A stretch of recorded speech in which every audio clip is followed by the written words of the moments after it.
telling things out of the box. There's a box in the board and things out of the box. So what is the thing you can do in education? ஏன்னா நீங்க சொல்றது 25 to 40 years வரைக்கும் சொல்றீங்க நீங்க. Book learning வந்து வெளிய வரும். அப்ப வந்து education system பத்தி சிஸ்டம் மாறும். Because I am a professor. Education system is always lacking indicator. Yes, society மாறினா தான் சில இடத்துல education system மாறும். என்ன பொறுத்த வரைக்கும் மார்க்ஸ்க்கு கிரேடுக்கு very important. You are right. Make him unconventional thinker. Make him cross functional learning. 10 years தான் இந்தியா மாறத்தான் போகும். எல்லாம் தலைகளாக மாற போகுது. பட் எஜுகேஷன் சிஸ்டம் காத்திருக்காது. ஏன்னா அவங்க ஒரு நாட்டுக்காக ஒரு முடிவு எடுக்கிறது ஒரு ஸ்டேட்டையும் கணக்கு வச்சிருப்பாங்க. வேகமாக எடுப்பாங்க, சில இடத்துல மெதுவாக எடுப்பாங்க.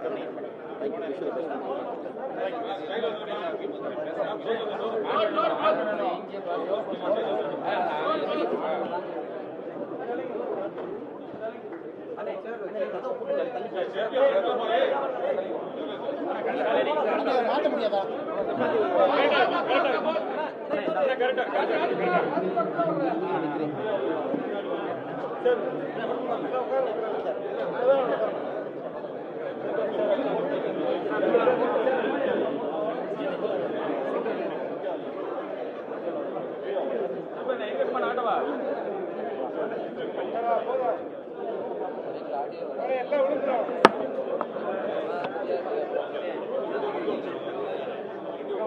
சரியா இருக்கு.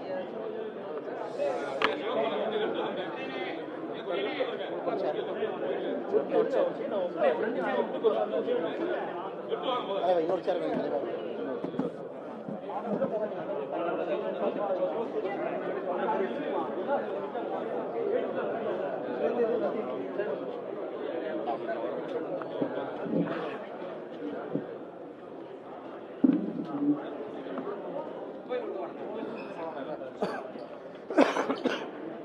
ஆரம்பிக்கலாமா? அமைச்சர் மனோகர் தங்கராஜ் வந்து ரஃபேல் வாட்ச் கட்டி ஆடு மேய்க்கிற கதையை தான் நான் சொன்னேன். தம்பி அண்ணாமலை அவசரப்பட்டு தான் அந்த வடநாட்டு கைக்கூலின்னு சொல்ல குற்றமன் நெஞ்சு குறுகுறுக்கும் போல அவசரப்பட்டு மன்னிப்பு கேட்கறதுக்கு நாங்க ஒன்றும் சாவர்கர் பேரன்கள் இல்ல. என் வீட்டை படிச்சீங்களா? என் வீட்டை படிச்சீங்களா? இல்லை, என் வீட்டை படிச்சீங்களா? அதுக்கான பதில் என் ட்வீட்ல இருக்கு. அதாவது ஒரு கோலை மட்டும்தான் ட்வீட்டை போட்டு டெலீட் பண்ணிட்டு ஓடுவாங்க. இப்போ திமுக கட்சியை வந்து கோழைகள் இருக்கக்கூடிய கட்சி. திமுக இருக்கக்கூடிய தலைவர்கள் எல்லாமே பார்த்தீங்கன்னா அன்றைக்கி வந்து அடிப்படை கோழைகள் அந்த கட்சியில் இருக்கிறாங்க. பிரதமரை பற்றி மோசமாக ட்வீட்டை போட்டுட்டு எதிர்ப்பு வந்தோடனே டெலீட் பண்ணிட்டு ஓடினவர் தான் மனோ தங்கராஜ். இன்னைக்கு என்னை வடநாட்டு கைக்கூலின்னு சொல்லிட்டு அந்த ட்வீட்டை டெலீட் பண்ணிட்டு சொல்லாத மாதிரி ஒரு பொய் சொல்கிறார். நீங்களே சொல்லுங்கள், இவங்கெல்லாம் வந்து ஒரு சாதாரண ஒரு பப்ளிக் பதவியில் எந்த பதவியில் இருக்கிறதுக்கு அடிப்படை தகுதி உங்களுக்கு ஒரு பேசிக் குவாலிட்டி ஆஃப் அ பொலிட்டீஷியனுங்கிறது இன்டெகிரிட்டி. அந்த இன்டெகிரிட்டியே இல்லாத பல மனிதர்கள் தான் இன்னைக்கு திமுக அமைச்சர். மனோ தங்கராஜ் உதாரணமாக எடுத்துக்கணும். என்னை பொறுத்தவரை நீங்கள் பார்த்தீங்கன்னா எல்லா அமைச்சர்கள்ட்டையுமே நான் சண்டை போடுறேன். கீதாஜி வந்துட்டு ஒரு பக்கம் சண்டை போயிட்டு இருக்கு, மனோ தங்கராஜ் ஒரு பக்கம் போயிட்டு இருக்கு, அண்ணன் பிடிஆர் அவர்கள்ட்ட ஒரு பக்கம் போயிட்டு இருக்கு, செந்தில் பாலாஜி அவங்கள்ட்ட ஒரு பக்கம் போயிட்டு இருக்கு, ஏவா வேலுட்டு ஒரு பக்கம் போயிட்டு இருக்கு. ஏன் பண்றாங்கன்னா தமிழ்நாட்டு அரசியலில் அடிப்படையில் ஒரு டீசன்சி வரணும்.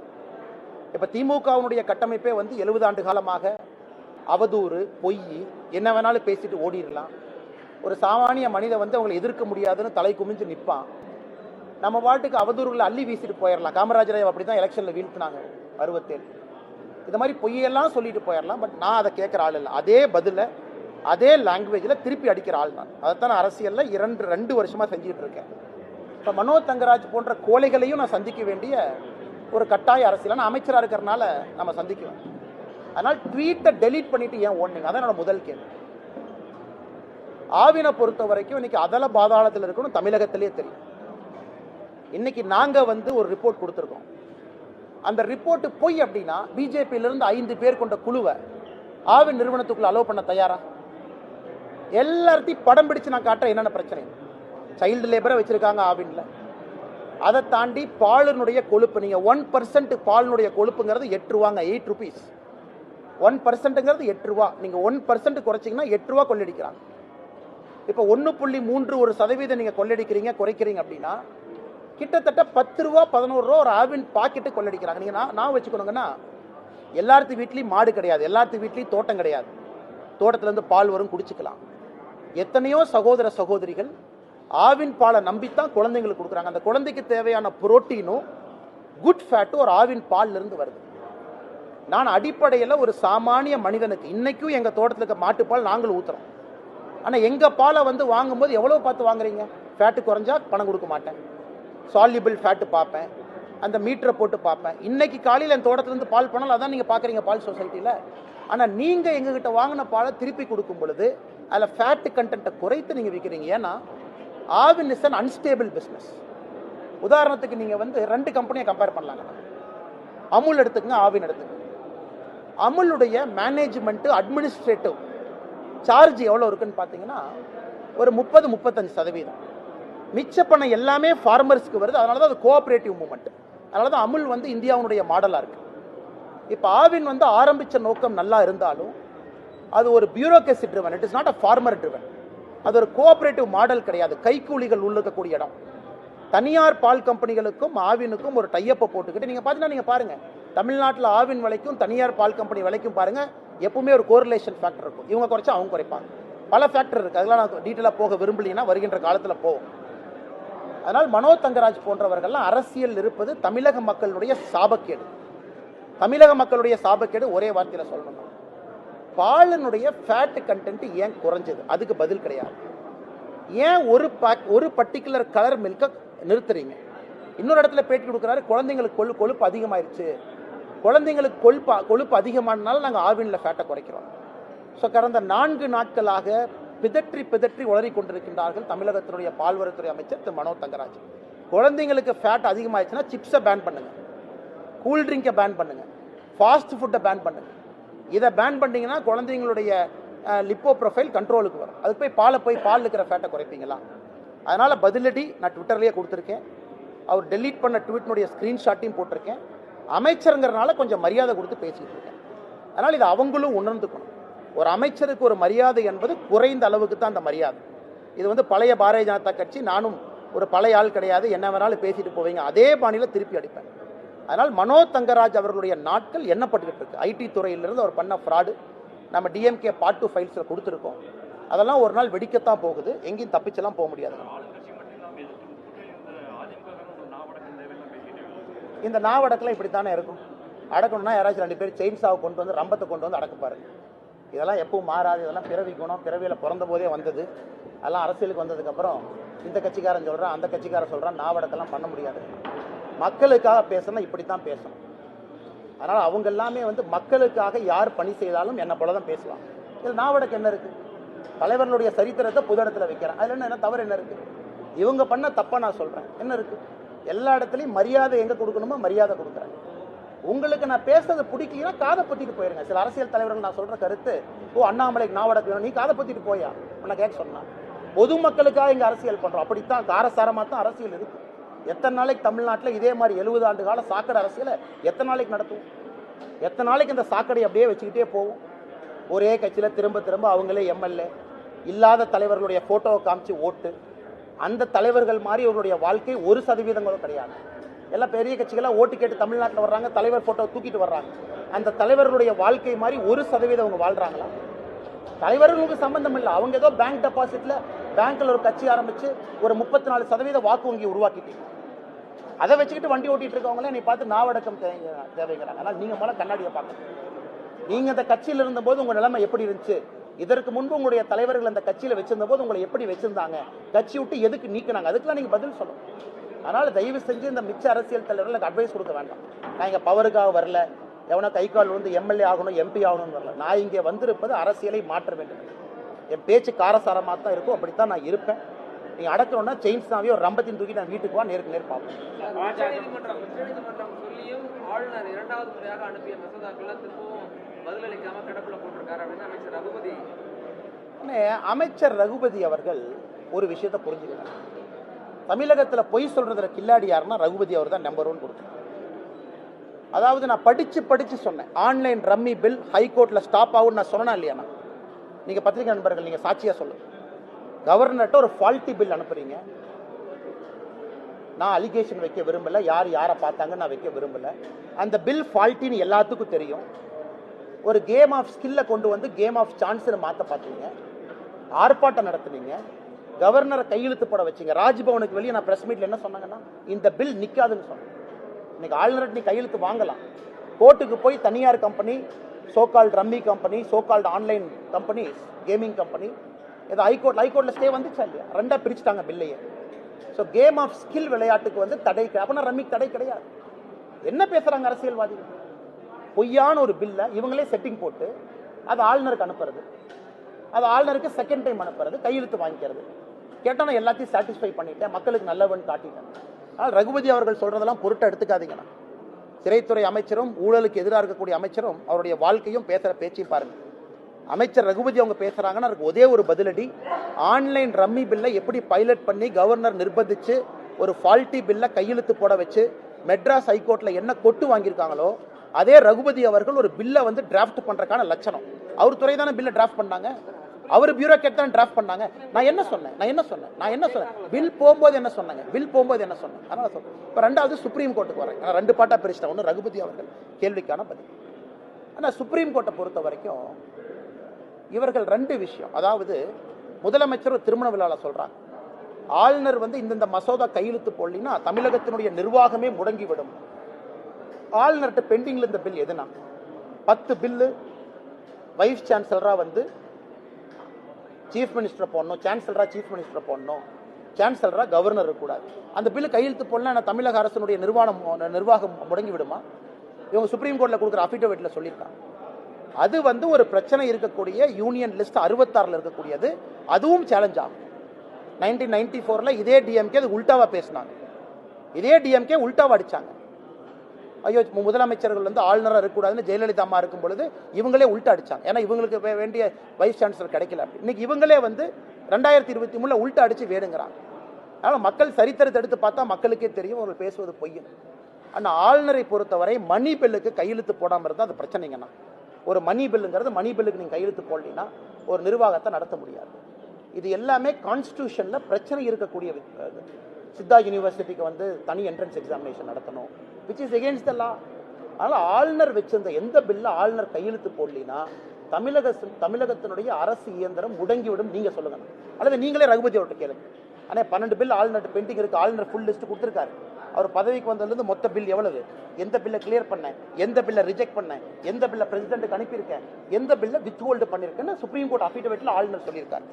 அதில் இவர்கள் சொல்வது போல எந்த பில்லுல ஆளுநர் கையெழுத்து போடலினா அரசு நிர்வாகம் முடங்கிவிடும் கேட்டு சொல்லுங்க. ஏதாச்சும் மணி பில் இருக்கா? எந்த மணி பில்லும் கிடையாது. இவங்க வந்து ஃபால்ட்டான பில்லை கொண்டு வந்து கையெழுத்து போட வைப்பீங்க. இப்போ யூஜிசி ரெகுலேஷனை எதிர்த்து நீங்க போனீங்கன்னா அதுவும் கோர்ட்ல ஸ்டே ஆக போகுது. ரம்மிக்கு இவ்வளவு டிராமா பண்ணி கடைசியில் ஸ்டே ஆச்சல்ல. ஒரு கரெக்டான பில்லை டிராஃப்ட் பண்ண முடியல. உங்ககிட்ட எம்எல்ஏஸ் இருக்காங்க, டிபேட்டும் பண்றது இல்ல, இதை பத்தி எந்த நுவான்சஸும் அசம்பிளியில பேசுறது இல்ல. சும்மா கையெழுத்து போட வைக்கிறீங்க. பாரதிய ஜனதா கட்சி கருத்து சொன்னா மைக் ஆஃப் பண்ணிட வேண்டியது. பாரதிய ஜனதா கட்சி எம்எல்ஏஸ் கருத்தும் கேட்கறது இல்ல. அந்த பில் அப்படியே அங்க போகுது. ஏன்னா மெஜாரிட்டி இருக்கு எங்ககிட்ட, நாங்க 117க்கு மேல எம்எல்ஏஸ் இருக்கோம், நாங்க மெஜாரிட்டி இருக்கனால எந்த பில்ல வேணாலும் கொண்டு வரோம்னா எப்படி நான் அந்த கருத்தை ஏத்துக்க முடியும்? பாஜக இருப்பது பக்தி அல்ல, பகல் வேஷம். நாங்க கோவில் நிலங்களை மீட்பதை வந்து பொய் பரப்புறாங்க அப்படின்னு சொல்லி இப்போ சற்று முன்ன சிஎம் பேசியிருக்காங்க, நேற்று பேசியிருந்தாருங்க. அதாவது முதலமைச்சர் அவர்கள் ஒரு விஷயத்தை உணர்ந்துக்கணும். அவர் வந்து கல்யாணமா ஏறலாம், கல்யாண மண்டபத்தில் திமுக கட்சிக்காரங்களே உட்கார வச்சுக்கலாம். திமுக கட்சி கல்யாணத்துக்கு நான் நீங்களும் போவோமாங்கண்ணா? திமுக காரன் தான் உட்காந்துருப்பான். அதுல முதலமைச்சர் பேசலாம், அதுல கைத்தட்டல் வாங்கிக்கலாம். ஒரு காமன் ஆடியன்ஸ் வந்து ஒரு சாதாரண தமிழ் குடிமகன் முதலமைச்சர் பேசுகின்ற எந்த பேச்சையும் பொருட்டா எடுத்துக்கல. ஏன்னா ஒரு பொய் பேசுறார். நிர்மலா சீதாராமன் அவர்கள் சொன்னது என்ன தவறு? நிர்மலா சீதாராமன் அவர்கள் தமிழகத்தினுடைய கோவில் அறநிலைத்துறை கட்டுப்பாட்டில் இருக்கக்கூடிய பிரச்சனைகளை சொல்லியிருக்காங்க. பாரத பிரதமர் நரேந்திர மோடி அவர்கள் தெலங்கானால அறநிலைத்துறை கட்டுப்பாட்டில் இருக்கக்கூடிய தமிழ் கோவிலினுடைய அவநிலைமையை பத்தி சொல்லியிருக்காங்க. இன்னைக்கு இவ்வளவு பேசுற திமுக 1976 2014 நீங்க ஆட்சியில் இருக்கிற வரைக்கும் பலமுறை ஆட்சியில் இருக்கு. மொத்தமா தமிழ்நாட்டிலிருந்து திருட்டு போன சிலை எத்தனை கொண்டு வந்தீங்க? வெறும் 13. இந்தியா ஃபுல்லா சேர்த்தி காங்கிரஸ்ல 10 ஆட்சி. நாங்க இன்னைக்கு 9 வருஷத்துல 350க்கு மேல கொண்டு வந்திருக்கோம். ஒரே ஒரு எக்ஸாம்பிள் கொடுக்குறேன். ஒரு சிலைகளை கொண்டு வர்றதுல இருந்து கோவில் நிலத்தை என்ன வரி போடுறீங்க? 1 ரூபா 2 ரூபா, ஆனுவல் வரி 99 வருஷம் 3 ரூபா. உடனே சேகர் பாபு அவர்களுக்கு என்ன சந்தோஷம்னா, பிஜேபி கார 2 பேர் லேண்டை கேப்சர் பண்ணி வச்சிருக்கான், பேர் சொல்லுங்க, ஆக்ஷன் எடுங்க. நான் வேண்டான்னு சொன்னா பிஜேபி கார வச்சிருக்க ட்ரஸ்ட்டுக்கும் கோயிலுக்கும் பிரச்சனை இருக்கு அப்படின்னா தயவு செஞ்சு ஆக்ஷன் எடுங்க. ஆக்ஷன் எடுத்தா நானே வரவேற்கிறேன், நான் எப்படி எடுங்க. ஆனா அவர் சொல்ற கணக்கில் 3% தான் பிஜேபி வர்றா, 97% யாரு? அப்படியே டிஎம்கே லிஸ்ட்டை போடுங்க, இன்னொரு கட்சி லிஸ்ட்டை போடுங்க. ஸோ எத்தனை நாளைக்கு தமிழ்நாட்டில் பொய்ய பேசி வண்டி எத்தனை நாளைக்கு ஓட்டுவாங்க? அதனால் சேகர்பாபு அவர்களும் ஒரு விஷயத்தை உணர்ந்துக்கணும். காக்கா போய் உட்காருது, பனங்கா கீழே உழுவுது, அதுக்கு ஸ்டாலின் காரணம்ங்கிறார். 1000 கும்பாபிஷேகம் நடக்கிறதுக்கும் ஸ்டாலினுக்கு என்ன சம்பந்தம்? இவர் அங்கே போனாரா? எண்ணெய் ஊத்துனாரா? திரிய போட்டாரா? இவர் ஆறு கால பூஜைக்கு அங்கே உட்கார்ந்தாரா? இவரு போய் கோயிலுக்கு பெயிண்ட் அடிச்சாங்களா? ஊர்ல இருக்கக்கூடிய மக்கள் அவங்க பரம்பரையாக அந்த ஊர்ல இருக்கக்கூடிய சாதி சனங்கள் அந்த கோவிலுக்கு அவன் உயிரை கொடுத்து கும்பாபிஷேகம் பண்றான். ரிப்பனை கட் பண்றதுக்கு சேகர்பாபு போறாரு, இவரு கணக்குல நம்பர் 1 எழுதிக்கிறார்.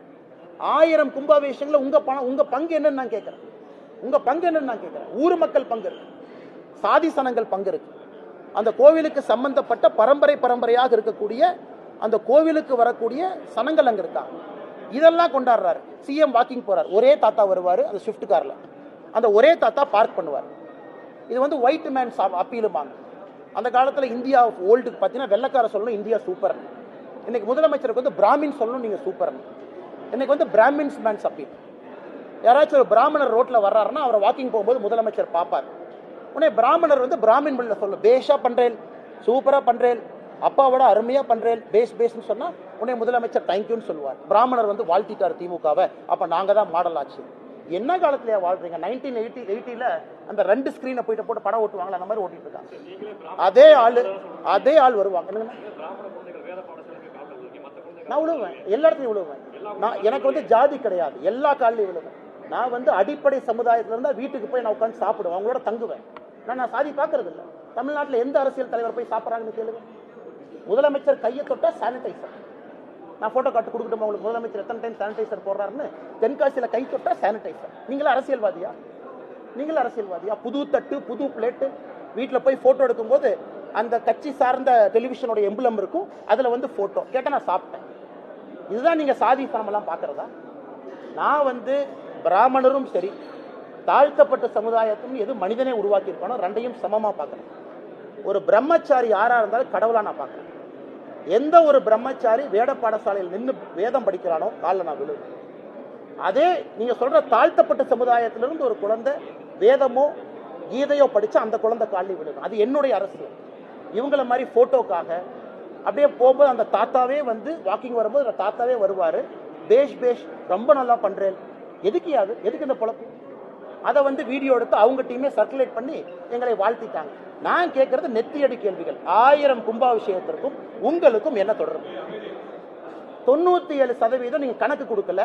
அந்த லேண்டை யாரும் ஆக்கிரமிப்பு பண்ணிருக்காங்க? வேதாரண்யத்துல எந்த குரூப் அந்த லேண்ட் ஆக்கிரமிப்பு பண்ணி வச்சிருக்காங்க? பேர் சொல்லாம? எனக்கு பேர் தெரியும், நீங்க சொல்லுங்க.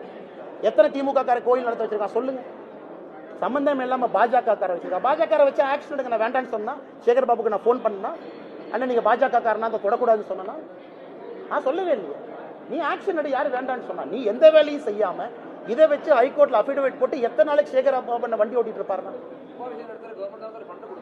பணம் யாரு பாக்கெட்ல இருந்து கொடுக்குறீங்களா? பட்ஜெட் ஃபண்டா?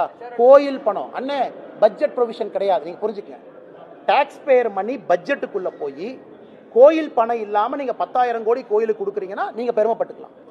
கோயில் உண்டியல்ல வர பணத்தை அதுல 12% அட்மினிஸ்ட்ரேட்டிவ் ஃபீ, 4% ஆடிட்டிங் ஃபீ, அந்த பணத்தையே எடுத்து அதே கோயிலுக்கு, அது பக்தாதிகள் கொடுக்கறதுங்க. உங்களையும் என்ன மாதிரி சாதாரண மக்கள் உண்டியல்ல போற பணம். இது சேகர்பாபு என்ன நோட் பிரிண்டிங் மிஷின் வச்சு சென்னையில நோட் பிரிண்டிங் மிஷின் அடிச்சாரா? இதெல்லாம் அப்படியே சொல்லி மக்களை முட்டாளாக்கிட்டு இருக்காங்க. மேடம்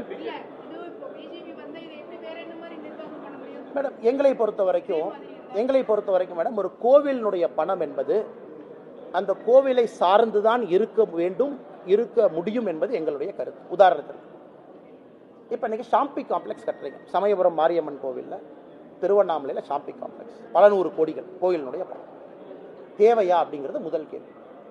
கோவிலினுடைய பணத்தை எடுத்து யாரோ ஒரு கான்ட்ராக்டர் கொடுத்து ஷாப்பிங் காம்ப்ளெக்ஸ் கட்டுறீங்க, அது வேண்டாம். அந்த கோவிலை சுத்தி இருக்கக்கூடிய எல்லா கவர்மெண்ட் ஸ்கூலுக்கும் காலை உணவு, மதிய உணவு, இரவு உணவு கொடுப்போம். கவர்மெண்ட் ஸ்கூலுடைய அப்கீப்புக்கு ஒரு கோயிலும் வருஷம் 3 லட்சம் கொடுக்க வைப்போம். அந்த கவர்மெண்ட் ஸ்கூலுக்கான புக்ஸை வாங்கி கொடுப்போம். மிட் டே மீலை பார்த்துக்கலாம். ஒரு கோயில், ஒரு ஆர்ட்ஸ் காலேஜ், ஒரு இன்ஜினியரிங் காலேஜ் நடத்தட்டும். அந்த கோவில் நிர்வாகம் பண்ணிட்டோம்.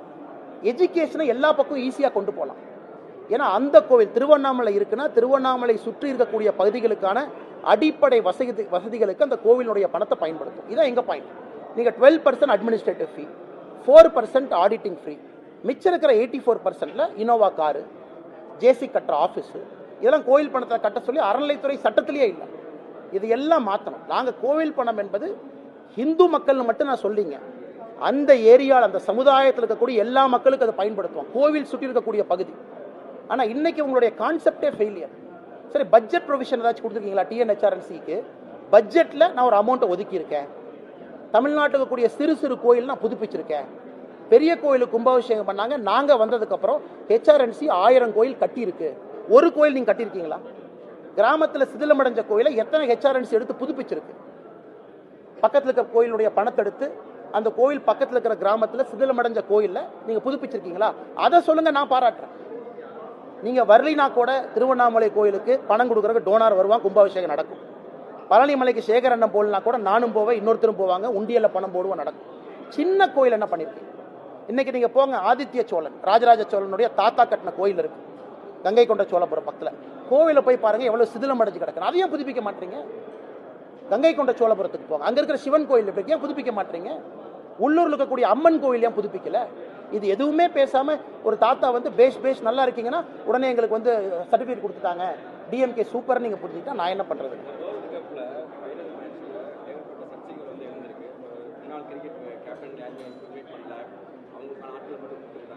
இந்தியா தோல்வியை கூட பார்த்தீங்கன்னா வந்து நல்லதுன்ற மாதிரியான விமர்சனங்கள்லாம் இப்போ வருது. எப்படி பார்க்குறீங்க? ஆனால் நம்ம நாடு வந்து இன்னும் கொஞ்சம் mentally we have to be prepared. அண்ணா, ஒரு சக்ஸஸையோ ஃபெயிலியரையோ ஹேண்டில் பண்ண நம்ம நாட்டுக்கு தெரியல அப்படிங்கிறது என்னுடைய தாழ்மையான கருத்துக்கள். அஸ் அ கண்ட்ரி ஒரு சக்ஸஸையும் ஃபெயிலியரும் நம்ம ஆஸ்திரேலியாக்காரங்களை பாருங்க, பேட் கமின்ஸ் ட்ரோஃபி வாங்கினாராம். எத்தனை பேர் ஆஸ்திரேலியா ஏர்போர்ட்டில் ரிசீவ் பண்ண வந்தாங்க? ஒருத்தர் கூட கிடையாது. அவர் பாட்டுக்கு போய் ஊபருக்கு பிடிச்சி அந்த கப் எடுத்துட்டு போயிருப்பார். இந்தியாவுக்கு அந்த மனப்பக்கம் வரலாம். ஓவர் ஹைப், எல்லாமே ஹைப்பு தான். ஒரு cricket match corporate control, IPL corporate control, football corporate control. இது எல்லாம் பார்த்தீங்கன்னா எல்லா இடத்துலையுமே நாமளே ஹைப் பண்ணுறோம். சினிமா 100 கோடி, இது 500 கோடி. ஸோ இந்தியாவை பொறுத்த வரைக்கும் என்னுடைய தாழ்மையான கருத்துனா சக்ஸஸையும் ஃபெயிலியரும் ஹேண்டில் பண்ணணும். இது ஒரு வேர்ல்ட் கப் மேட்ச் தானே, என்னென்ன இது தலை போச்சா? அடுத்த வேர்ல்ட் கப்பில் ஜெயிக்கலாம், 2024 2020 வேர்ல்ட் கப்பில் ஜெயிக்கலாம். ஒரு தோல்வியை வந்து இவ்வளவு விமர்சிக்க வேண்டிய அவசியம் கிடையாது. It's a game. ஒருத்தர் ஜெயிப்பா, ஒருத்தர் தோத்து தான் ஆகணும். ஆஸ்திரேலியன்ஸ் ஆட பெட்டர் டே. இதே வேர்ல்ட் கப் ஃபைனல்ல அடுத்த நாள் திரும்பி ஆடிட்டீங்கன்னா இந்தியா ஜெயிச்சிருக்கலாம். அந்த அன்னைக்கு Australia was better team. Simple. அதோட ஃபுல் ஸ்டாப் வச்சுட்டு போயிடணும். ஸ்போர்ட்டுங்கிறது 2 பேரும் ஜெயிக்க முடியாது, ஒருத்தன் தான் ஜெயிக்க முடியும். ஆனால் நம்ம நாட்டில் அந்த தோல்வியை வந்து அனலைஸ் பண்ணி இவங்க ஏன் வரல, அவங்க ஏன் வரல அப்படிங்கிறது எனக்கு உடன்பாடு இல்லைங்கண்ணா. என்னை பொறுத்தவரை இந்த கிரிக்கெட் வளர்ந்ததுக்கு யார் காரணம்? அப்கோர்ஸ் நீங்கள் சொன்ன பேர் மொஹிந்தர் அமர்நாத்லேருந்து, கபில் தேவ்லேருந்து, தோனியிலிருந்து, கங்குலியிலிருந்து பெரிய பெரிய நபர்கள். அவர்களுக்கான மரியாதை இருக்குது. சௌரவ் கங்குலி பார்த்தீங்கன்னா இதுக்கு முன்னாடி பிசிசிஐனுடைய president, Anil Kumble Karnataka state cricket association president, Jawahar Srinath பிரசிடென்ட்டாக இருந்தாங்க. ஸோ அவர்களுக்கான இடம் இருக்குது. நம்ம எதையும் யாரும் தட்டி பறிக்கலைங்கண்ணா. அதே நேரத்தில் பிசிசிஐ பொறுத்த வரைக்கும் நான் எப்படி கருத்து சொல்ல முடியுங்கண்ணா? இவங்களே கூப்பிடல, அவங்களே கூப்பிடல, எனக்கு தெரியாது. ஆனால் என்னுடைய கருத்து, தோல்வியை ஏற்றுக்கொள்ளக்கூடிய மனப்பக்குவம் நம்ம நாட்டுக்கு வேணும். We should not get emotionally invested in the result. Okay, அடுத்த 2020 வேர்ல்ட் கப் அமெரிக்காவில் நம்ம ஜெயிப்போம். அப்போ என்ன பண்ணுவோம்? உடனே வந்து பெரேடு பண்ணி எல்லாத்தையும் கூட்டிகிட்டு வந்து நான் 2 நாள் சாப்பிடாம இருப்பேன். எப்படி ஆஸ்திரேலியா ஹேண்டில் பண்ணுறாங்க பாருங்க. மேட்ச் முடிஞ்சுதா, அதுக்கப்புறம் 2020 ஃபோக்கஸ் பண்ணுறேன். பேட் கமின்ஸ் போகிறான்னா யார் வந்து 10 பேர் கூட கொடி பிடிக்கல. ஸ்போர்ட்டாக பார்க்கணுங்கண்ணா, சினிமாவை பார்க்கணும். இது எல்லாம் நம்ம ஹைப்பை கொடுத்து ஒரு பெரிய பூதமாக வளர்த்தி வச்சிட்டோம். தோல்வி வரும்போது ஏற்றுக்க முடியல. ஒரு ஆக்டர் வந்து ஃப்ளாப் கொடுத்துட்டாருன்னா ஏற்றுக்க முடியல. இது சரியானாவே சரியாயிரும்.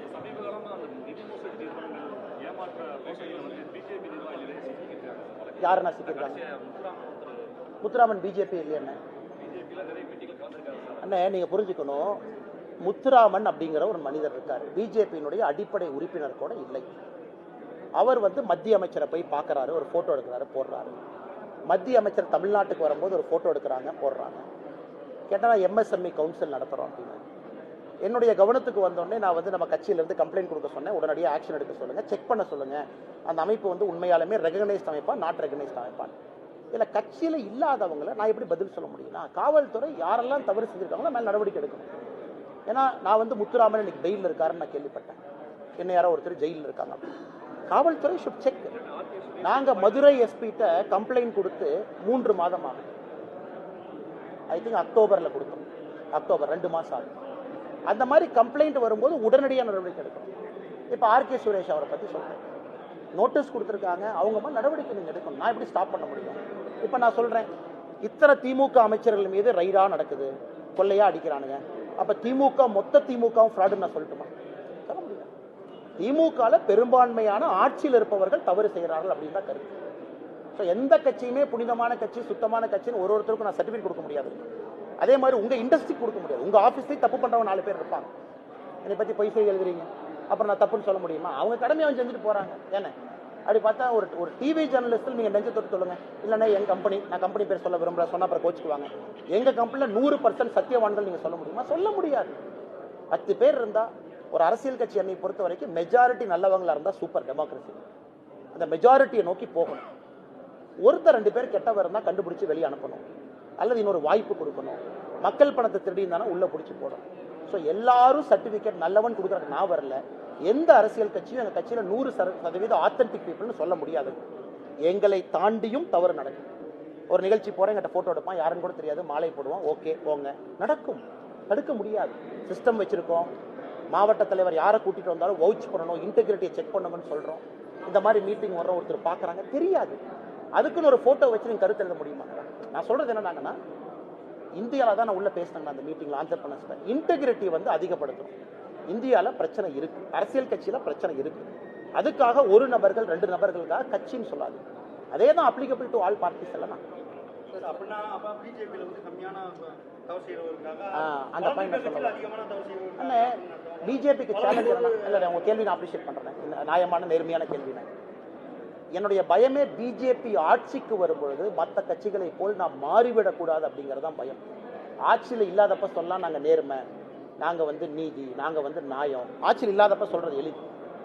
ஆட்சிக்கு வரும் பொழுது, பவரில் உட்காரும் பொழுது, சீட்டில் உட்காரும் பொழுது, மக்களுடைய வரி பணத்தை நீங்கள் ஹேண்டில் பண்ண ஆரம்பிக்கும் பொழுது உங்கள் மனசு வேற மாதிரி இருக்கும்.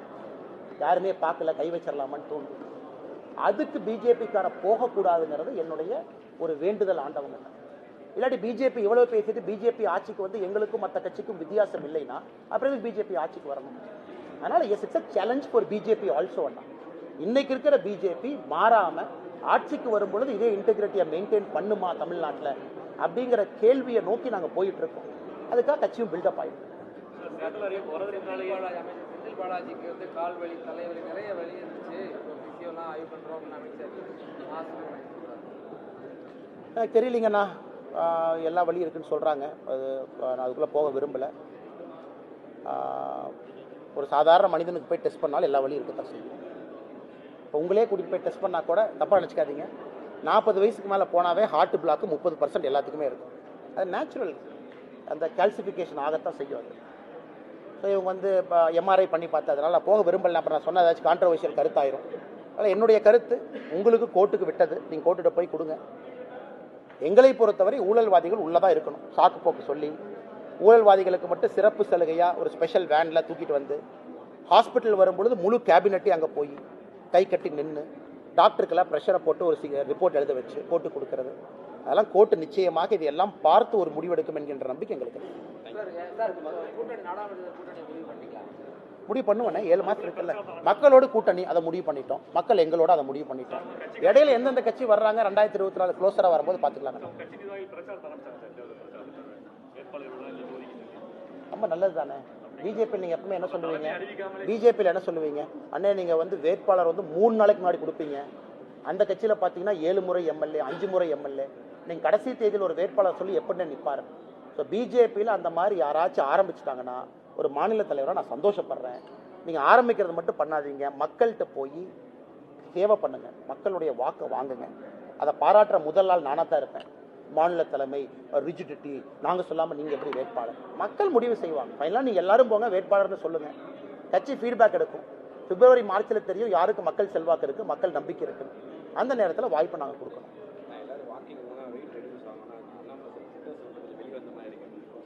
தலைவா 6.5 kg குறைஞ்சிருக்கேன் தலைவா, 6.5 kg குறைஞ்சிருக்கேன். எப்படி சொல்லிட்டீங்க மேடம்? நல்ல கேள்வி. பாத யாத்திரை பொறுத்தவரை எங்களுக்கு இன்னைக்கும் பயம். ஏன்னா மழை பெஞ்சிட்டு இருக்கு, டெல்டாக்குள்ள 5 நாள் கேப் கொடுத்துருக்கோம். நாளைக்கு மழை வராதுன்னு நினச்சி இறங்குறோம், மழை வரக்கூடாது. இந்த மாதிரி நிறைய இயற்கையோடு சேர்ந்து சில இடத்துக்கு போகிறீங்க, அது ஒரு பிரேக்கு. தெலங்கானா 3 நாள் பிரச்சாரத்துக்கு வாங்குங்கிறாங்க, அதுக்கு போய் ஆகணும். அதுக்கும் நான் போய் ஆகணும், இல்லைன்னு சொல்ல முடியாதுங்க. அதே போல் கட்சியினுடைய வேலை, கல்யாணம், காது குத்து, அதுக்கும் டைம் கொடுக்கணும். முக்கியமான நிர்வாகிகள் இருக்கிறாங்க. இந்த மாதிரி நான் 1 வருஷம் பாத யாத்திரை மட்டும்தான் போவேன், எதுவுமே செய்ய முடியாது, அப்படி பண்ண முடியாதுங்க.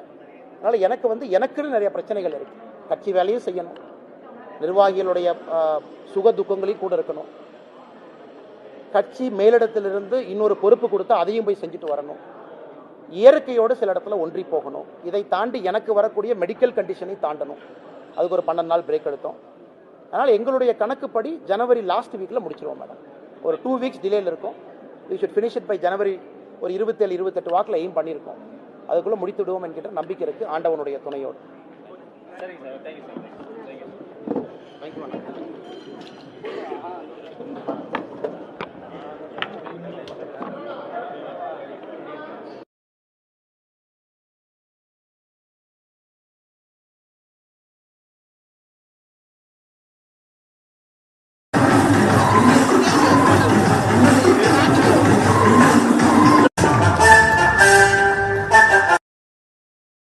பெரியவர்களே, தாய்மார்களே,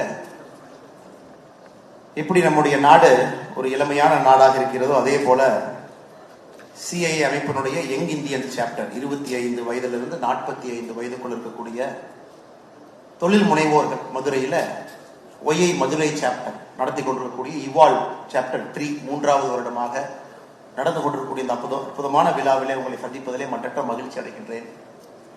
குறிப்பாக இந்த அற்புதமான நிகழ்ச்சி நடத்தி கொண்டிருக்கக்கூடிய ஒய்ஐ மதுரை அதனுடைய chair, founder and director 7 clover coaching service அதனுடைய நிறுவனர் மேடம் ஷர்மிளா தேவி அவரே, ஒய்ஐ மதுரை அதனுடைய சேர் லேர்னிங் மிஸ்டர் விக்ரம் தவிர, chapter co-chair YI Madurai founder and CEO Zarif clothing doctor Faisal Ahmed CM அண்ணன் அவர்களே, இங்க இருக்கக்கூடிய எல்லா தொலைநோக்கு சிந்தனை இருக்கக்கூடிய சொந்தங்களே, சகோதர சகோதரிகளே, மறுபடியும் உங்களுக்கு என்னுடைய வணக்கத்தை உரிதாக்கிக் கொள்கின்றேன். கொஞ்சம் ஆங்கிலம், கொஞ்சம் தமிழ் ரெண்டுமே மிக்ஸ் பண்ணி பேசுகிறாங்க. நிறைய பேர் வெளியிருந்து வந்திருக்கிறீங்க. எனக்கு கொடுத்துருக்கக்கூடிய தலைப்பு வந்து பவர் ஆஃப் யங் லீடர்ஸ். இந்த யங்குங்கிற வார்த்தையை பார்த்தீங்கன்னா இந்தியாவில் ஒரு டிபேட்டபிளான வார்த்தை. What is young? Is it young at heart? Is it young by birth? Is it your physical age that determines whether you are young or not, or is it the determination in your heart that will determine whether you are young or not? So I will go by the young Indian definition. I'll go between 25 to 45. Preferably I'll go till 50. So anybody in that age group, யாரெல்லாம் இந்த age group இருக்கிறாங்களோ, யாரெல்லாம் ஒரு புதிய இந்தியாவை படைக்க வேண்டும் என்று நினைக்கின்றார்களோ, ஒரு மாற்று சிந்தனை இருக்கிறதோ, who wants to walk the path that is unknown, probably you might not even know the intended destination, but probably you might have a fair idea about the path you are trying to walk. எங்க போறோம்னு உங்களுக்கு தெரியும், ஆனா கடைசி இலக்கு என்னன்னு தெரியாம தான் நிறைய பேர் இங்க இருக்கும். ஆனா பாதை ஒரு மாதிரி நமக்கு நாட் வெரி கிளியர், பட் அந்த காணல் நீரை போல ஒரு தோற்றம் இருக்கக்கூடிய பாதை. அதுலதான் நிறைய பேர் நீங்க பயணம் பண்றீங்க. அவங்க எல்லாத்தையும் நான் எங்கன்னு வச்சுக்கிறேன். This means it is not a fixed mindset. Anybody who is having a very fixed mindset, I am here, after 10 years incremental growth I will be there, after 20 years some incremental growth I will be there. I don't think this country is meant for people like that. இந்த சாப்டர்ல இருக்கக்கூடிய நீங்க எல்லோருமே you're looking at exponential growth. The gentleman who was speaking before me, somebody was telling me when he was working in a clothing company from 2,000 crore to 30,000 crore, exponential growth. That is the India we are looking at. And anybody who is having a fixed mindset possibly cannot touch that exponential growth. So அவர்களுக்காக அடுத்த ஒரு 45 நிமிடம் நான் தயார் செய்து வந்திருக்கக்கூடிய சில விஷயங்களை முன்னால் வைப்பது என்னுடைய ஒரு பெருமையாக கருதுகின்றேன். அதற்கு பின்னாடி கேள்விகள் இருக்கு, அதை பற்றி நம்ம டிபேட் பண்ணலாம், டிஸ்கஸ் பண்ணலாம். இன்னைக்கு இந்த ரூம்ல நம்மளாம் உட்கார்ந்துருக்கோம். சில பேர் முகம் தெரிந்தவர்கள், சில பேர் முகம் தெரியாதவர்கள். முகம் தெரியாதவர்கள்னா ஒரு பத்திரிகையிலையோ டிவிலையோ நீங்க இன்னும் வர ஆரம்பிக்கல. மேபி 5 years from now இந்த அரங்கத்தில் இருக்கக்கூடிய எல்லோருமே முகம் தெரிந்தவர்களா நீங்க இருக்கணும்னு நான் நினைக்கிறேன். நீங்க எல்லாம் வந்துருவீங்க, அந்த அளவுக்கு ஒரு சோஷியல் இம்பாக்ட் கொடுப்பீங்க. உங்களால் நிறைய பேருக்கு வேலை வாய்ப்பை உருவாக்கி இருப்பீங்க. நாட்டினுடைய பொருளாதார வளர்ச்சியில நீங்க பங்கேற்றிருப்பீங்க. So assuming that all of you in this room are going to be the future leaders of India. இதே ரூமுக்குள்ள நான் சில மனிதர்களுடைய பேரை சொல்றேன், நீங்க யோசிச்சு பாருங்க. If they sit in this room, how the room will be. V.O. Chidambaram Pillai, a favorite hero of mine. 1906, 1907, கிட்டத்தட்ட 117 வருஷத்துக்கு முன்னாடி he started a company called Swadeshi Navigation Company because he wanted to defeat British. V.O. Chidambaram Pillai என்ன நினைச்சாருன்னா பிரிட்டிஷை தோக்கடிக்கணும்னா economically தோக்கடிக்கணுங்கிறதுக்காக ஒரு company ஆரம்பிக்கிறார், ஒரு steam navigation company which was running ships between Thoothukudi to Colombo. 27 வயசு அவர் இந்த அரங்கத்தில் உட்கார வைக்கலாம். Somebody like Rani Velu Nachiyar, probably 31-32 when she defeated the East India Company people. ஏன்னா அவங்க மட்டும்தான் இந்தியாவில் பார்த்தீங்கன்னா ஒரே ஒரு ராணி ஆங்கிலேயர்களை தோற்கடித்து விட்டு 17 ஆண்டுகள் ஆட்சியில் இருந்தாங்க. நீங்க ஜான்சி ராணியிலிருந்து யார் எடுத்தா கூட Jhansi Rani game 70 years later after நம்ம சிவகங்கை சீமையினுடைய வேலுநாச்சியாருக்கு பிறகு Jhansi Rani game 70 years later. But நீங்க வேலுநாச்சியார் எடுத்துக்கிட்டீங்கன்னா the beauty is she is the only woman queen in India who defeated British and later ruled for another 17 years before she died. So அவங்க இந்த ரூம்ல வைக்கலாம், probably உங்க age குரூப்ல. சமீபத்தில் பார்த்தீங்கன்னா the startup world, the Hurun India rich list of 2023 richest Indians list publish பண்ணாங்க.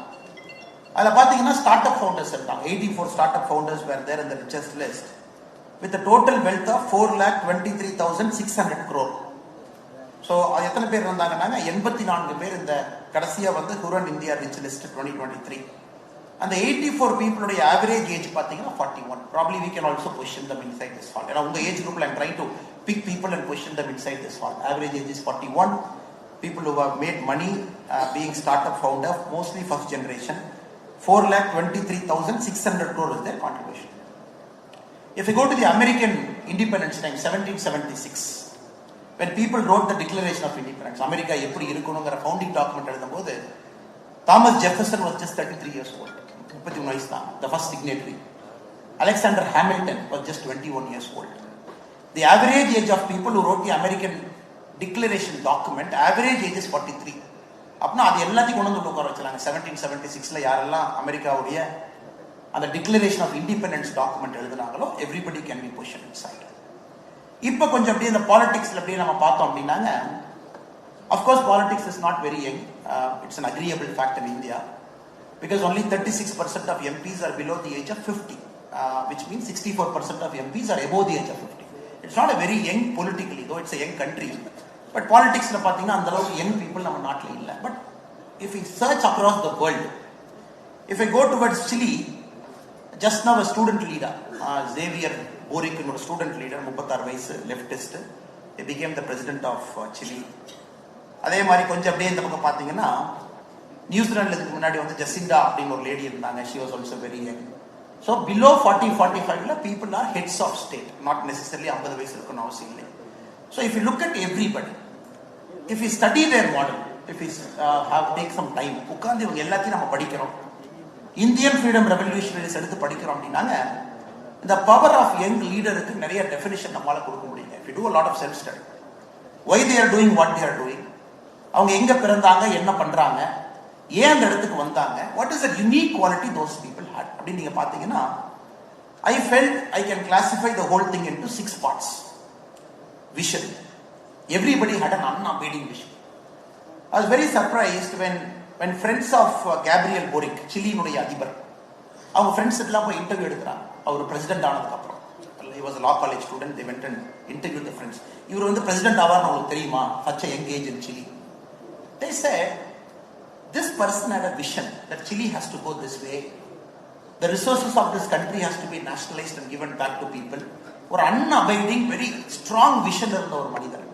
So school college இருந்து எங்களுக்கு தெரியும் you will go somewhere there. So many people when we see the common factor that drives everybody, the powerful young leader, is a word called vision. And that vision is slightly a long term one, not very short term, not very immediate. இந்த வருஷம் நாளைக்கு அதுக்கு அடுத்த நாள் அப்படி இல்லைங்க, கொஞ்சம் பெருசா, கொஞ்சம் தேடலோட, கொஞ்சம் பெயின்ஃபுல்லோட அந்த விஷன் நோக்கி போகும்பொழுது பிளட்டீட், ஒரு ரத்தத்தோட, ஒரு சேத்துல விழுந்து எந்திரிச்சு நின்று உடம்பெல்லாம் பார்த்தீங்கன்னா சேரெல்லாம் பூசி கடைசி அந்த விஷன் அச்சீவ் பண்ணி நிற்பாங்க. ஸோ இது common factor I see with all kinds of people. American revolutionaries ஆரம்பிச்சு, இந்தியன் ரெவல்யூஷனரிஸ்லேருந்து ஆரம்பிச்சு, ஸ்டார்ட் அப் ஃபவுண்டர்ஸ்லேருந்து பார்த்தீங்கன்னா they have a vision but they never let go of that vision.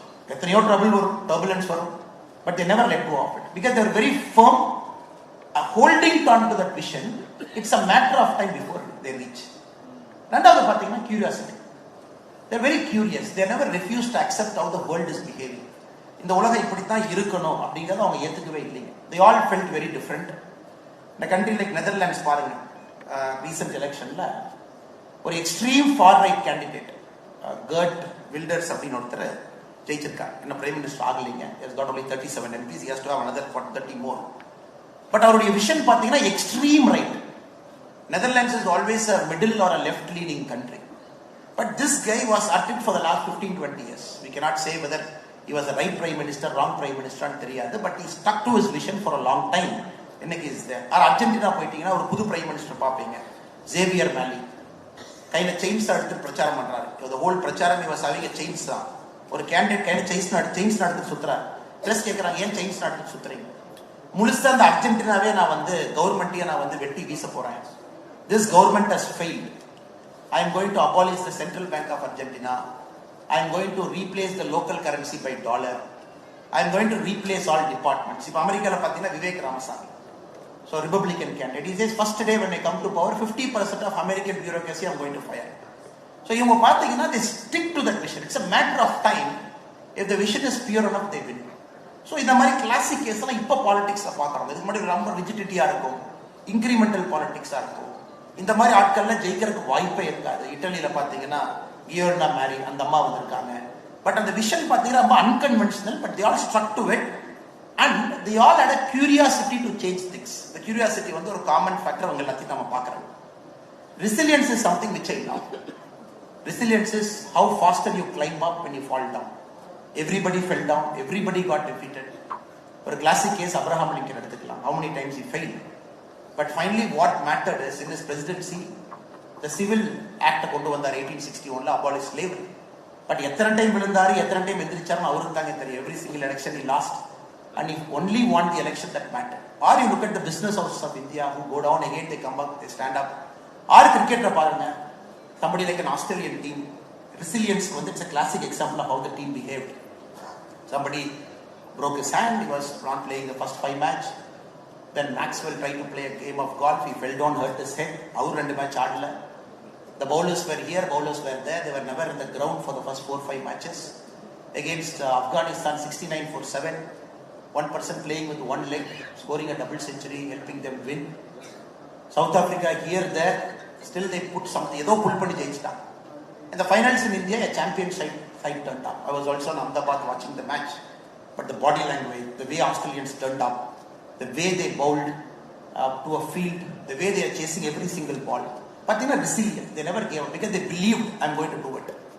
But a champion side like India, அத்தனை match ஜெயிச்சு, 9 match ஜெயிச்சு, 10வது match ஜெயிச்சு, highest scorer in the tournament teamல வச்சுக்கிட்டு, highest wicket taker teamல வச்சுக்கிட்டு, the side that saved lot of runs fieldingல அந்த டீமை வச்சுக்கிட்டு, still we couldn't get the job done. But resilience was more. The fourth one which I think all of you have here and inviting a lot of people to talk to you, நிறைய பேர் இங்க இருந்து நிறைய பேருக்கு பேச சொல்றேன், because you want effective communicators to communicate a vision, to communicate their curiosity, to communicate their resilience. இதெல்லாம் வேணுங்கிறதுக்காக தான் effective communicators, they make the difference. எனக்கு என்ன ஞாபகம் இருக்குங்க, when you see that Lincoln movie by Stephen Spielberg, ஒரு கிளாசிக்கான movie நீங்க பார்த்துக்கலாம், லிங்கனுடைய life story. அந்த மூவி எண்ட் ஆகும்போது ஒரு டயலாக் வரும். லிங்கன் பார்த்தீங்கன்னா கஷ்டப்பட்டு அந்த ஸ்லேவரியை ஒழிச்சிருப்பாரு. அமெரிக்காக்கு would have brought the 13th amendment by which slavery is gone. அந்த படம் முடியும் போது பார்த்தீங்கன்னா ஒரு சின்ன லைன் வரும். The greatest measure of 19th century done by corruption, aided and abetted by the purest man in America. ஒரு டயலாக் பார்த்தீங்கன்னா ஸ்பீல்பர்க் எழுதியிருப்பாங்க. The greatest measure of 19th century, slavery அவங்க ஒழிச்சது யூஎஸ்ல, done by corruption. Because Lincoln பார்த்தீங்கன்னா ஒருத்தருக்கு ஒன்னொன்னு கொடுத்து ஓட்ட விலைக்கு வாங்குவார். இவன் இந்த செனட்டர் ஓட்டு போட மாட்டான், அவனுக்கு ஒண்ணு, இவனுக்கு கொடுக்க மாட்டான், அவனுக்கு ஒண்ணு, இந்த செனட்டர் பிரைபரி, அவனுக்கு ஒண்ணு, அது எல்லாத்தையும் கொடுத்து ஓட்டு வாங்குவார். Done by corruption, aided and abetted by the purest man in America. இதை செஞ்சது அமெரிக்காவுடைய purest man. That is democracy for you. அதாவது ஒரு விஷன் லிங்கனுக்கு இருந்துச்சு, ரிசிலியண்டா இருந்தார், அதை நோக்கி போகணும். சிவில் வாரை ஃபேஸ் பண்ணாரு, லட்சக்கணக்கான மக்கள் இறந்துட்டாங்க. He was a very effective communicator. Gettysburg Address நீங்க பார்த்திருப்பீங்க, one of the best speeches in the world. அது பார்த்தீங்கன்னா ரொம்ப ஷார்ட் ஸ்பீச் ஆஃப் 700 words. அது எல்லாத்துக்கும் அடிப்படை பார்த்தீங்கன்னா இந்த 3 விஷயங்கள் நம்ம பேசுறது எஃபெக்டிவ் கம்யூனிகேஷன். ஒரு டெமோக்ரஸியில எவ்வளவு காம்ப்ரமைஸ் பண்ணி அமெரிக்காவுடைய the greatest measure of 19th century happened. The 5th one I felt is adaptability. They adapt, they change. The vision is there, but the roads will change. They might take stops. They might take a break. They might go to a coffee shop, think about life. And they might hold back them for some time. They will attack when it needs to be attacked. So the adaptability is the key to many people who have succeeded, which I, from my life, have experienced. Studying all these great people's life, we have seen. Adaptability illadavanga ஒரே gearல போயிட்டு இருப்பாங்க. Either 5th gear they burned out, or either 1st gear they're too slow. By the time they reach the destination, the job is done. So adaptability is one thing that is a common link for all of them. கடைசியா பாத்தீங்கன்னா unwavering belief in the possibility of change. Change நடக்கும் அப்படிங்கிறத ரத்தத்தோட, நாளத்தோட, போனோட, உடம்போட முழுசா நம்பி இதுக்கு வந்திருக்காங்க. ஏன்னா though the politicians are very old, but India is behaving exactly like a young country. How the young people think. Audacious goals. எடுக்கிறது எல்லாமே பெரிய பெரிய கோல்ஸ் கையில் எடுக்கிறோம். When countries are struggling, we want to go to moon, Chandrayaan 3, we want to land it, we landed it. But the easiest is go to the middle part of moon, but we wanted to go to the south pole, which is more risky, we want to go there. அடுத்து நம்ம கங்காயன் 2025, we want to take an Indian to the space. 2040, we want to take an Indian to the moon.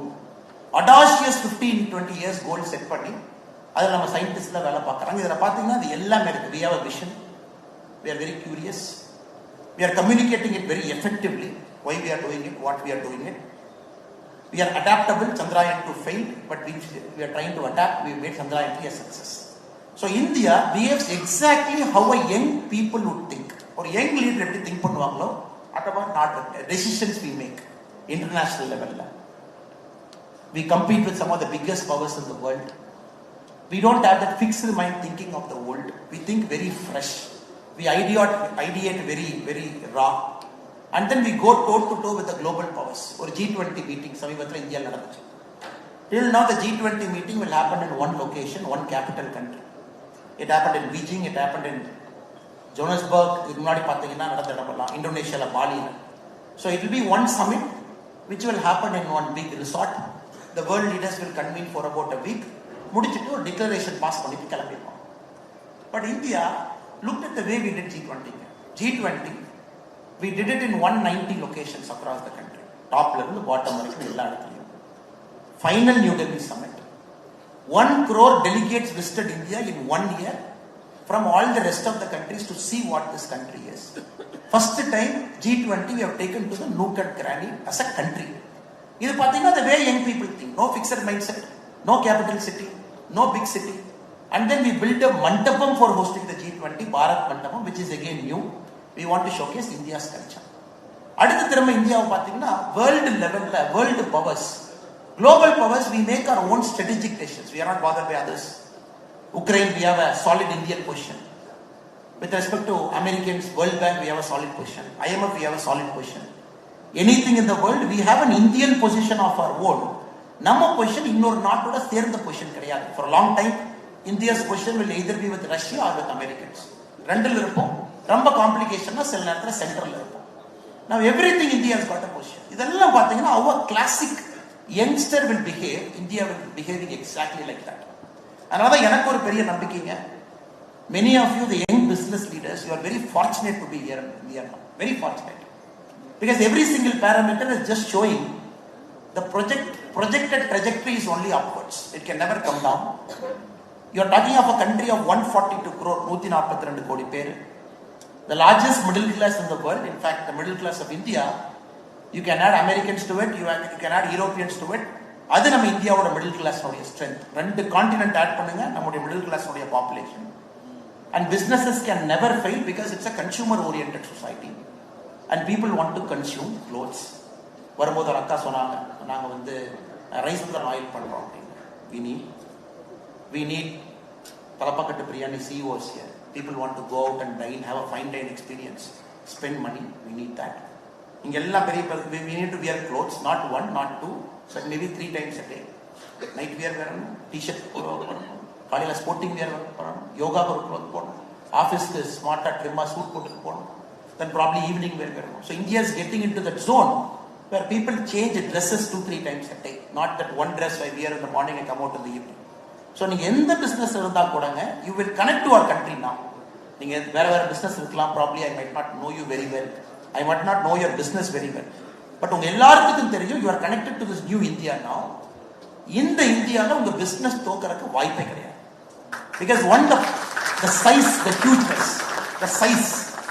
Look at the middle class population. Look at the consumption pattern. Look at the money. 2014 average Indian was earning about 96,000 rupees. 2023 an average Indian is earning about 1,93,000 rupees. So பாத்தீங்கன்னா 9 years the consumption has gone up. Income has gone up. That much income, disposable income is coming here. So all the corporates profits are zooming up. Sensex is hitting numbers. So now நீங்க இப்ப right time right place ல இருக்கீங்க because it's a young country. And this country will continue to remain young till 2049. Economists say till 2049 the demographic dividend is going to be there. Demographic dividend meaning the number of people who work will be more than the number of people who retire. வேலை செய்யறவங்க retire ஆகிறவங்க அதிகமா இருப்பாங்க. 2049 வரைக்கும் it's a projected figure we have. அப்படி பார்க்கும் பொழுது I am very sure 15 years from now இதே ரூமுக்கு வந்து மறுபடியும் மேரியட்ல evolve 18 அப்படின ஒரு சாப்டர் போட்டு மறுபடியும் உங்களை உட்கார வச்சா I am sure some of you will be billionaires. Many of you will be crorepati's. And many of you have done such a scale in your business which is audacious thinking, not fixed mindset, looking at life at a huge possibility, looking to expand not only in Tamil Nadu but across the world. கண்டிப்பா 15 வருஷம் கழிச்சு இதே டீமை if somebody is brave enough to invite the same people with a 15-year vision of YI Madurai, evolved 15-year vision, you want to meet again 15 years from now, I'm 100% sure crorepati's எல்லாம் இருக்கு. People who will employ thousands of people, 10,000s of people, அந்த மாதிரி ஒரு இடத்துல இருக்கிறோம். So இந்த நேரத்துல my humble opinion is young leader இருக்கக்கூடிய power is the only thing which will drive the country forward. Nothing else will drive the country forward. The goals that I defined with my limited understanding, I defined some 6 attributes which I felt that is common to all these people. இதுல உங்களுக்கு தெரியும், I don't have this, I want to work on this. Fantastic, including me. இதுல கொஞ்சம் இல்ல vision. I'm still not very confused about vision. Vision they always say has to be pure. But நமக்கு இருக்கிற நிறைய பேருக்கு ஒரு பிரச்சனை பார்த்தீங்கன்னா, including me in politics. Why? The biggest problem is many people can't answer why. ஏங்கற கேள்விக்கு பதில் சொல்ல முடியாது. Why in politics? Is it for power? Is it to make a difference? Is it to make a qualitative change? Is it to drive the state forward? இந்த whyங்கற கேள்விக்கு நம்ம clear answer இல்லாத வரைக்கும் we will always be in trouble. Moment we have a very clear answer to this why. எதுக்கு இத பண்றீங்க, ஏன் பண்றீங்க, இதுக்கு நம்மால பதில் சொல்ல முடிஞ்சது அப்படின்னா இடையில வர turbulence எல்லாம் doesn't touch us. It's just a matter of time. The flight take off ஆகும்போது வர turbulence மாதிரி தான். After that we will sail smoothly. But நிறைய பேருக்கு இருக்கிற confusion என்ன, why? Because I will start giving the next 30 minutes examples from my life. The first 20 minutes I kept the overall picture that I believed I should give you. The next 20-30 minutes I thought I'll go personal. Civil service la pathina, the government felt many people are not able to answer the question called why. Yes, civil service ku varran nariya பேருக்கு தெரியல, exam எழுதுறாங்க, pass பண்ணிடுறாங்க, IAS ஆயிடுறாங்க, IPS ஆயிடுறாங்க. But probably இந்த ஒய்ங்கிற கேள்விக்கு அவங்களால பதில் சொல்ல முடியாதனால சர்வீஸ் வந்தோடனே கரப்ட் ஆகுறாங்க, சர்வீஸ் வந்தோடனே பவர் ஹங்கிரி ஆயிடுறாங்க, சர்வீஸ் வந்தோடனே ஈகோ வந்துடுது, சர்வீஸ் வந்தோடனே பப்ளிக்கு அவங்களுக்கு ஒரு பெரிய டிஸ்டன்ஸ் வந்துடுது. Then the government of India brought a paper called ethics paper, which is in 2013 they brought a paper called ethics. Anybody entering into civil service have to pass this ethics paper. The mark is not added to your score, but it's a minimum mark you have to cross for the other papers to be considered for your score. All India ethics paper topper 3 years later was arrested in Rajasthan for a case of corruption. ஒரு உதாரணம் உங்களுக்கு சொல்றேன். So ஏனா why அப்படிங்கற கேள்விக்கு பதில் இல்லை. They don't have an answer for why. அந்த விஷன் வந்து எவ்வளவுக்கு பியூரா இருக்கு, எவ்வளவுக்கு நோபலா இருக்கு, எவ்வளவுக்கு larger than life இருக்கு, எவ்வளவுக்கு பப்ளிக் ஓரியன்டடா இருக்கு, எவ்வளவுக்கு தெம்னு இருக்கு, not me அப்படின்னு அந்த விஷன் இருக்கும் பொழுது I think the probability of we succeeding is very high. Let us take money as an example. பணம் எடுத்துக்கலாம். Probably the many of us in the room the idea of money is different for each of us. நிறைய பேருக்கு வந்து பணங்கிறது ஒரு வாழ்க்கை வாழ்றதுக்கு தேவையான ஒரு நோட்டு. சில பேருக்கு பணங்கிறது ஒரு security and safety and insurance. சில பேருக்கு பணங்கிறது ஃபியூச்சரை பார்த்துக்கிறது. சில பேருக்கு பணங்கிறது ஒரு 3 தலைமுறை, சில பேருக்கு 5 தலைமுறை, maybe somebody in the room could be 7 தலைமுறை. அது எப்படி வேணாலும் நம்ம எடுத்துக்கலாம். But if you actually look at money, the purpose of business, if you think, is only to make money. இதை பற்றி ஒரு 2 நிமிஷம் பேசணும் அப்படிங்கிறது என்னுடைய ஆசை. If you think that is the thing. 50 years back, the risk of a person was not distributed to the society. உங்களுடைய risk உங்க ரிஸ்க். You got ill, நீங்க ஹாஸ்பிட்டல் போய் பணம் கட்டணும். Something happened to your home, ஃபயர்ல மாட்டிக்கிச்சு, டொர்னாடோல மாட்டிக்கிச்சு, ஆற்று வெள்ளத்துல மாட்டிக்கிச்சு, your problem. In 50 years later, in 2023, if you look at the risk perception, the risk is shared by the society. There is an insurance which has come, which has taken the social angle into consideration. Medical insurance வந்துருச்சு, theft-க்கு வந்துருச்சு, fire-க்கு வந்துருச்சு. பாத்தீங்கன்னா predominantly this world is getting insured by distributing the risk to the society as a whole. சொசைட்டிக்கு நம்ம ரிஸ்கை வந்து distribute பண்ணிட்டு நம்மளுடைய ரிஸ்கை குறைச்சிக்கிட்டு சேஃப்டிங்கிற ஆங்கிளுக்குள்ள நம்ம போக ஆரம்பிச்சோம். இப்போ நீங்க யோசிங்க, 50 years back the concept of money, is it same as 50 years later the concept of money? என்னை பொறுத்த வரைக்கும், my humble opinion, it is not so. 50 years back you wanted all the money because there is risk. You got to anticipate that risk, you got to nullify that risk. எவ்வளவு பணம் சேர்த்து வைக்கிறோமோ அக்கௌண்ட்ல கட்டுக்கட்டா வீட்டுல அடுக்கி வைக்கிறோமோ பணத்தை எடுக்கிறோமோ நம்ம தப்பிச்சுக்கலாம். பட் இந்த 2023ல குறிப்பா யங்ஸ்டர்ஸ்க்கு இன்னுமே வந்து நம்ம பணத்தை சேர்த்து வைக்கணும், பணத்தை கட்டுக்கட்டா அடுக்கி வைக்கணும், பணத்தை பத்திரமா வைக்கணும், பணத்தை ஹோல்டு பண்ணணும்னு நினைச்சாங்கன்னா, I humbly would say there is some problem with their thinking. If the same youngster believes, if I die with 2 houses, that is stupid of me. 2 வீடுக்கு மேல வாங்கி நான் செத்து போயிட்டேன்னா, I think that's a colossal waste of money in the நான் பார்க்கிறேன். ஒரு வீடு போதும், one house is enough when people die, and 4 persons is enough to lift us, and we need about 12 feet by 12 feet space in this earth to get buried. If we limit our thinking to that 3 points, then your idea of risk is different. இது போலீஸ்லாம் கத்துக்கிட்டது. போலீஸ்ல எல்லாமே சொல்லுவாங்க risk risk risk. Everything is risk in life, more so in policing. Because you are closer to a weapon, there is somebody firing bullets in a practice range, you are standing next to them. ஒரு shooting டீட்டெயில பார்த்தீங்கன்னா 10 பேர் ஒண்ணா நிற்பீங்க NPAல. பின்னாடி வந்து master சொல்லிட்டே இருப்பாங்க, ஸ்ட்ரைட்டா பாருங்க, டார்கெட்டை பாருங்க, துப்பாக்கியை மேல எடுங்க, சுடுங்க, துப்பாக்கியை கீழே இருக்குங்க, don't even take the gun to the side, don't even take the pistol to the side, மேல கீழே மேல கீழே. One bad day, let us imagine. You are an IPS probationer, one bad day, you had a fight with your wife, fight with your parents, very bad mood from the home, you go to a shooting range, you are supposed to fire. Loaded pistol, there are about 8-9 bullets inside. ஒருக்கா 2-3 shot நீங்க fire பண்ணிட்டீங்க. Your mood is not there, you are just not present. டக்குனு ஒரு bullet இருக்கும்போது சைடில் இப்படி காக் பண்றீங்க, சைடில் எடுக்கிறீங்க, you can shoot at anybody, it has happened, accidents have happened. But எதுக்கு இது சொல்ல வர்றாங்க? My trainer used to say, நீங்க பாருங்க, நீங்க எல்லாம் ரிஸ்க்னு பயந்துக்கிறீங்க, you are extra careful in life. He said the real risk is a soldier standing in Siachen. India, Pakistan, right in Siachen, upper Siachen, it's a matter of meters, both of you are there. And the Pakistan guy is looking at you, you are looking at Pakistan. You don't know, some stupid decisions taken by some stupid politicians will fire up the whole atmosphere and somebody can fire at you. அங்க உங்களுக்கு தெரியும், the probability of death is 50%. Because you are standing live in the border, there is somebody with a weapon who is just looking at you, who wants to fire at you at the first available opportunity. He said, that is risk. And the risk are defined by உங்க life வாழ ஆரம்பிங்க. Shooting ரேஞ்சில் பயந்துக்காதீங்க. People have off days. வேற வண்டி ஓட்டுறது பயந்துக்காதீங்க. Insure பண்ணிக்கங்க, helmet போட்டுங்க. You try to offset all risk. இப்போ யங்ஸ்டர்ஸ் கேட்டீங்கன்னா, why you don't start a company? Risk sir. ஏன் பாரு ரிஸ்க்? இல்ல கம்பெனி ஆரம்பிச்சு ஃபெயில் ஆயிட்டா என்ன சார்? இந்த கம்பெனில பாத்தீங்கன்னா ஸ்டடி எனக்கு 12 லட்ச ரூபாய் சம்பளம் கொடுக்குறான், 16 லட்ச ரூபாய் வருஷத்துக்கு கொடுக்குறான். I don't want to do. I think this is the biggest problem that is plaguing our society. Indians, we need to become more risk takers. ஏன்னா இந்த ஆப்பர்ச்சுனிட்டி யூட்டிலைஸ் பண்றதுக்கு, இந்த power of young India, power of young லீடர்னு சொல்றாங்க, fully tape பண்றதுக்கு.